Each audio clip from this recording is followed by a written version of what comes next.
धन जननी धन भूमि धन, धन नगरी धन देश, धन करनी धन कुल धन, जहां साधु प्रवेश।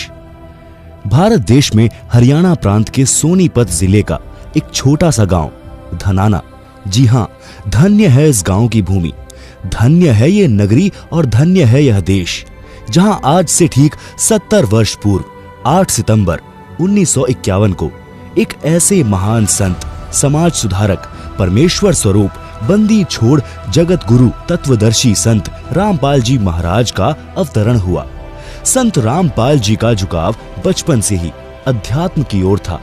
पढ़ाई पूरी होने के बाद संत जी हरियाणा सरकार के सिंचाई विभाग में जूनियर इंजीनियर के पद पर नियुक्त हुए, जिसके बाद 1988 को 37 वर्ष की आयु में संत रामपाल जी की मुलाकात परम पूज्य कबीर पंथी संत स्वामी राम देवानंद जी महाराज जी से हुई, जिनसे गुरु दीक्षा लेकर संत रामपाल जी ने तन मन से सक्रिय होकर गुरुदेव स्वामी राम देवानंद जी द्वारा बताए भक्ति मार्ग से साधना की तथा परमेश्वर का साक्षात्कार किया, जिसके कुछ वर्ष बाद परम पूज्य संत स्वामी राम देवानंद जी ने सन 1993 में सत्संग तथा 1994 में दीक्षा देने की आज्ञा संत रामपाल महाराज जी को दी और कहा कि रामपाल, पूरे विश्व में तेरे बराबर कोई संत नहीं होगा। कहते हैं साध वचन पलटे नहीं, चाहे पलट जावे ब्रह्मांड। साल भर बाद ही पाठों की संख्या और संगत के अधिक बढ़ने के कारण भक्ति मार्ग में लीन होकर सन 1995 में संत रामपाल जी महाराज ने अपनी जूनियर इंजीनियर की नौकरी से त्याग पत्र दे दिया तथा इस जन कल्याण व परोपकारी मिशन को आगे बढ़ाने के लिए निकल पड़े। सन 1994 से 1998 तक संत रामपाल जी महाराज ने घर घर, गांव गांव, नगर नगर में जाकर सत्संग किया और सन 1999 में गांव करौंथा, जिला रोहतक, हरियाणा में सतलोक आश्रम करौंथा की स्थापना की, जहां दूर दूर से श्रद्धालु सत्संग सुनने आने लगे और तत्व ज्ञान को समझकर बहुसंख्या में अनुयायी भी बनने लगे। चंद ही दिनों में संत रामपाल जी महाराज जी के अनुयायियों की संख्या लाखों में पहुंच गए, परंतु साथ साथ अज्ञानी संतों का विरोध भी बढ़ता गया। कारण था धर्म के नकली ठेकेदारों की दुकानों का बंद होना। संत रामपाल जी सन 2003 से पुस्तकों, अखबारों व टीवी चैनल्स आदि के माध्यम से अन्य अज्ञानी संत, महंत, आचार्य, शंकराचार्यों के ज्ञान को सदग्रंथों से तोलकर भगत समाज को दिखा रहे हैं और नकली धर्म के ठेकेदारों से कह रहे हैं कि आपका ज्ञान शास्त्र विरुद्ध है, अर्थात आप भक्त समाज से शास्त्र रहित पूजा करवा रहे हैं और दोषी बन रहे हैं।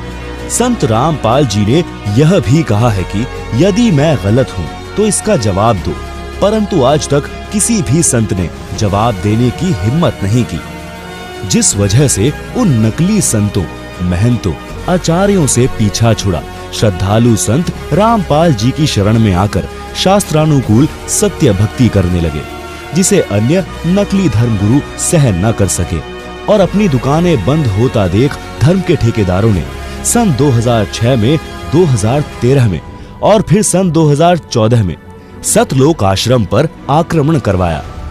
लेकिन कहते हैं ना, सांच को आँच नहीं। परमेश्वर स्वरूप संत रामपाल जी का कारवां आज भी वैसे ही चल रहा है। अब वो समय दूर नहीं जब पूरी दुनिया इस तत्व ज्ञान को समझकर शास्त्रानुकूल साधना करेगी। तब इन नकली धर्म के ठेकेदारों को छुपने के लिए जगह नहीं मिलेगी।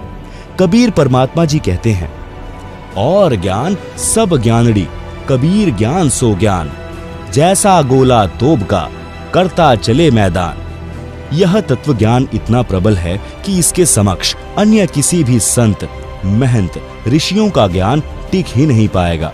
जैसे तोप का गोला जहां भी गिरता है, वहां चाहे कितना ही बड़ा किला क्यों न हो, सबको ढाकर मैदान कर देता है।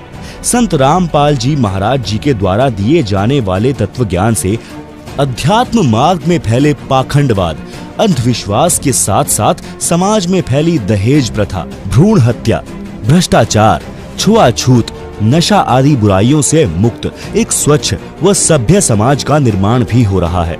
अब वह समय आ गया है जब सर्व अज्ञानी धर्मगुरु, संत, महंत, आचार्य, शंकराचार्य इस तत्व ज्ञान को स्वीकार करने पर विवश हो जाएंगे।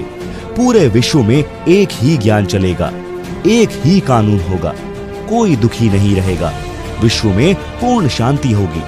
मानव समाज मानव धर्म का पालन करेगा और पूर्ण मोक्ष प्राप्त करके सभी सतलोक जाएंगे।